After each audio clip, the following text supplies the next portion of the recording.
Good day, it's Rowena List from GettingItTogether.ca, and today I'd like to chat with you about how to reduce your fast fashion imprint. How to reduce your fast fashion imprint.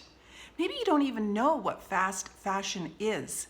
It's a type of clothing that is seen on the runway and put into the retail stores as quickly as possible at the lowest price possible, which means that there are several people that are working for less than below minimum wage or even a livable wage. So how can you reduce your imprint?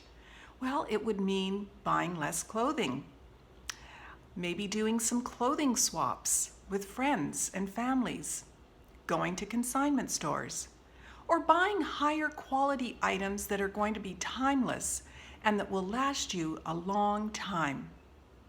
Maybe even having some things made for yourself. Gosh, I remember back in the day I used to sew all my clothes. I kind of think it would be fun to do that again.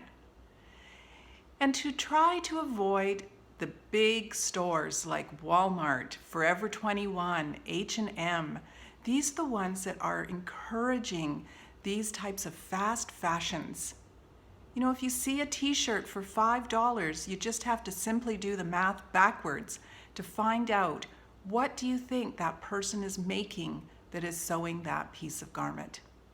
Now, of course, there's going to be times when we need to have a t-shirt for working out in or painting, or there needs to be some quick items added to your wardrobe. But if for the majority of the time you can avoid the fast fashions, you will be making a bigger imprint on our world and our environment.